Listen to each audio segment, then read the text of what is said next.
Hello students, इस lecture में हम लोग बात करेंगे equation of SHP wave, simple harmonic progressive wave. Okay, अब सबसे पहला चीज, हम लोग कोई भी प्रोग्रेसिव वेव को सिंपल हार्मोनिक प्रोग्रेसिव वेव क्यों बोल रहे हैं यहां पे? ओके, सिंपल हार्मोनिक मोशन याद है, ऑसिलेटरी मोशन। हम लोग इसको इसलिए बोलते हैं क्योंकि जब भी वो वेव आती है तो वो क्या करती है, पार्टिकल्स ऑफ मीडियम को सिंपल हार्मोनिक मोशन में सेट करके चले जाती है। समझ रहे हो? जब भी एक वेव आएगी, एक ट्रांसवर्स वेव आएगी या फिर एक लॉन्जिट्यूडिनल वेव आएगी, तो वो क्या करेगी, उस मीडियम के पार्टिकल्स को सिंपल हार्मोनिक मोशन में सेट करके चले जाएगी और हर पार्टिकल ऑसिलेशन परफॉर्म करेगा, सिंपल हार्मोनिक मोशन परफॉर्म करेगा ऑफ सेम एम्पलीट्यूड। ध्यान में रखना है, बात इंपॉर्टेंट है। हर पार्टिकल क्या परफॉर्म करेगा, एसएचएम परफॉर्म करेगा, ऑसिलेशंस परफॉर्म करेगा, ऑसिलेटरी मोशन परफॉर्म करेगा of same amplitude but different different phases.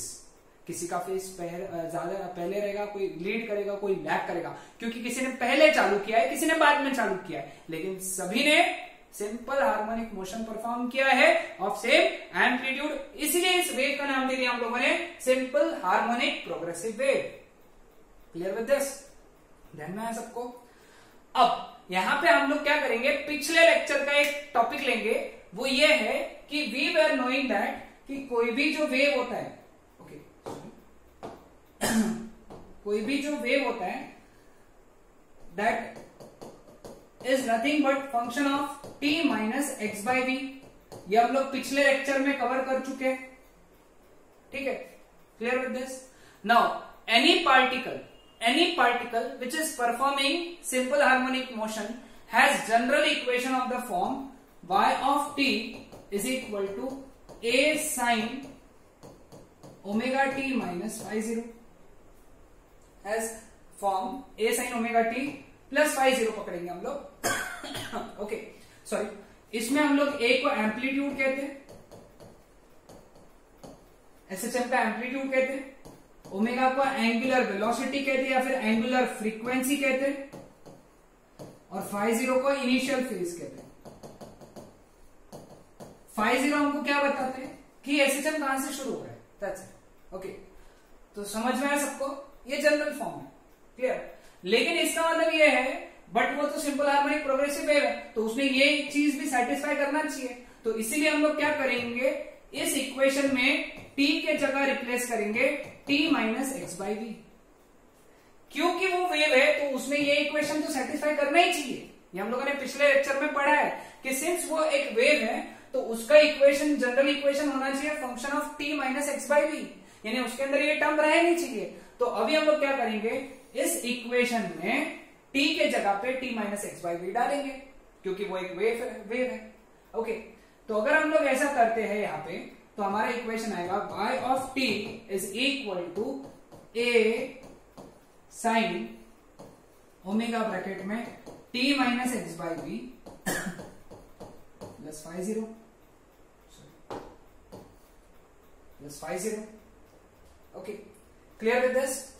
Okay, now ये जो हम लोगों ने लिखा था, this was the equation for a wave travelling in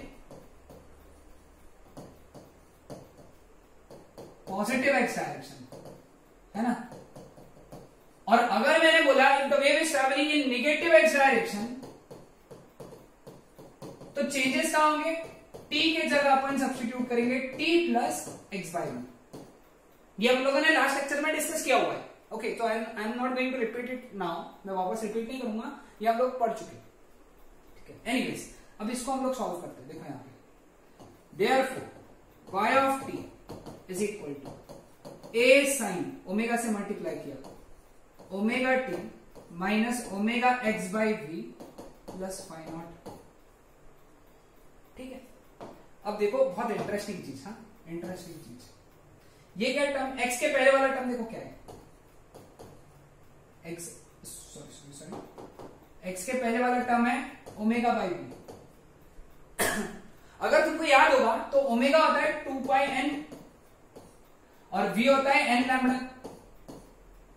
cut गया n, तो क्या बचा यहां पे 2 pi bye lambda which is nothing but के क्या था भाई? के था हमारा प्रोपैगेशन कांस्टेंट। के जो था वो क्या था? Propagation constant. तो हम लोग क्या करेंगे? ओमेगा बाय वी के जगह क्या सब्स्टिट्यूट करेंगे?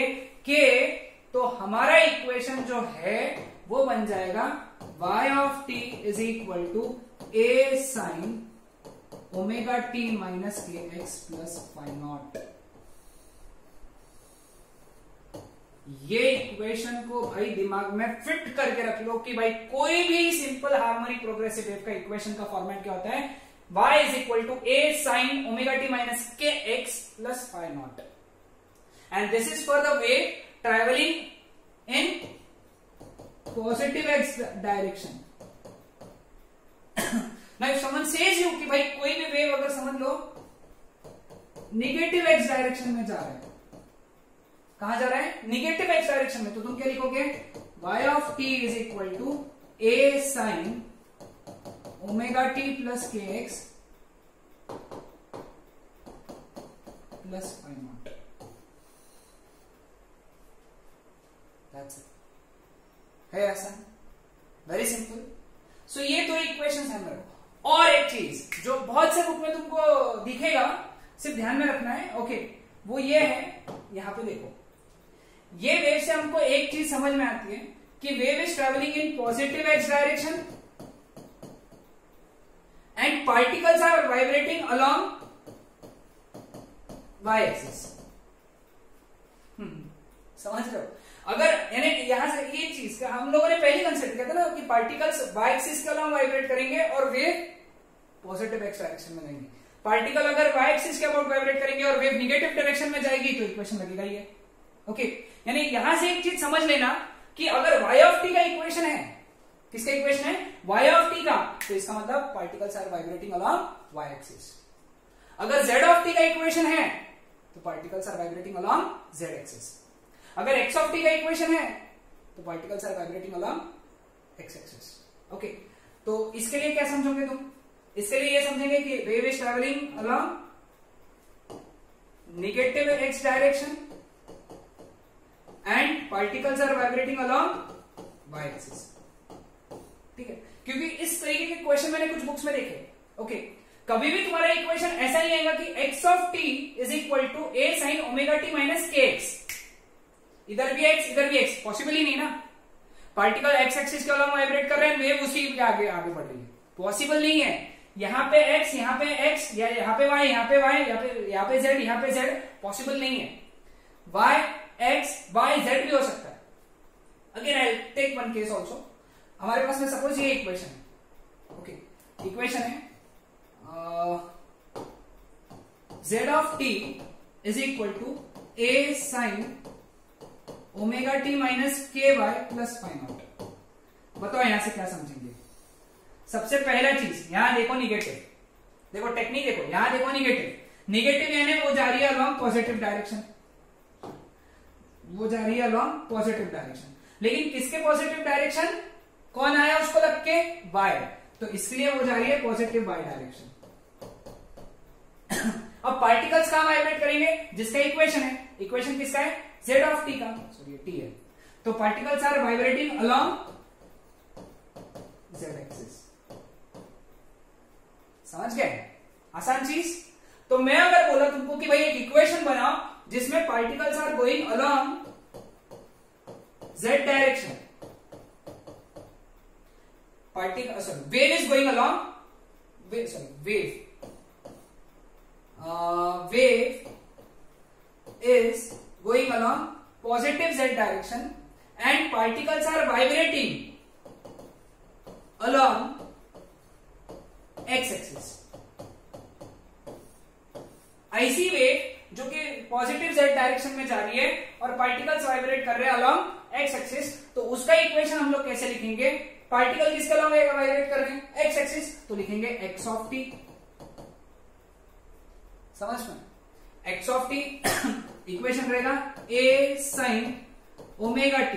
अब देखो पॉजिटिव है तो यहां लगेगा माइनस, और किसके अलोंग जा रहे? z एक्सिस के अलोंग, z एक्सिस के अलोंग जा रही है तो लगेगा के जेड प्लस फाई नॉट। बैठा दिमाग में सारी चीज? ओके। अब इसके कुछ और फॉर्म्स हैं जो हम लोगों ने पढ़ना चाहिए। Okay, various forms of this wave. Okay, various forms. Suppose ये फाई नॉट नहीं है। फाई नॉट क्या क्या क्या बता रहे हैं? Initial phase of the particle. Origin पे जब वेव आई, ओरिजिन पे जब वेव आई तो ओरिजिन वाला पार्टिकल कहां से एसएचएम शुरुआत करेगा? वेव आई तो ओरिजिन वाला पार्टिकल कहां से एसएचएम शुरुआत कर रहा है, बस उसके बारे में पता कर रहा है, उसके बारे में बता रहे हैं phi naught. Suppose phi naught 0, let us say phi naught is equal to 0, तो इक्वेशन क्या हो गया? ये वाला बाय ऑफ टी वाला, बाय ऑफ टी वाला लेते हैं।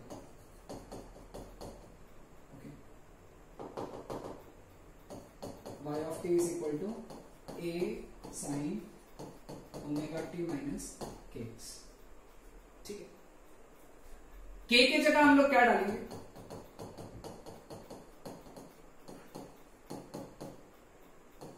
Omega by v x। k के जगह डाल सकते हैं हम लोग। अभी हम लोगों ने यही काम किया। ओमेगा बाय v कॉमन निकला,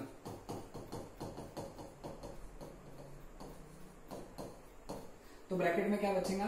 vt माइनस एक्स। ये बन गया हमारा पहला फॉर्म। ओके, ये एक फॉर्म था हमारे पास में। ये भी लिखो, ये भी लिखो। ओके, ओमेगा बाय वी की जगह क्या डाल सकते हैं हम लोग? वो बन गया हमारा तीसरा फॉर्म, ए साइन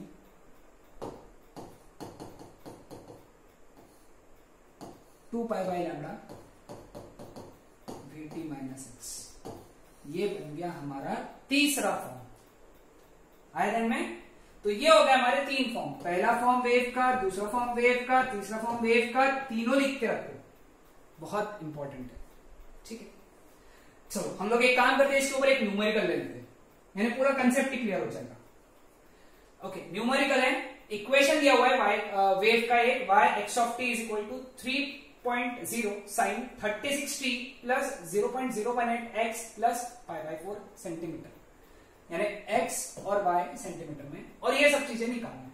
ठीक है, सबसे पहला क्या है? स्पीड, डायरेक्शन, ये सब जो निकालना है ना, पहले एक काम करते हैं हम लोग इसको स्टैंडर्ड फॉर्म से इक्वेट कर देते हैं। स्टैंडर्ड फॉर्म क्या बोलता है हमारा? y x of t is equal to a sine omega t plus के एक्स प्लस फाई नॉट। ठीक है, अब यहां से कंपेयर किया तो a के जगह कौन आया? 3, तो एम्पलीट्यूड हो गया 3 सेंटीमीटर। ओमेगा के जगह क्या आ गया? 36 रेडियन पर सेकेंड, यूनिट है उसका। k के जगह कौन आया?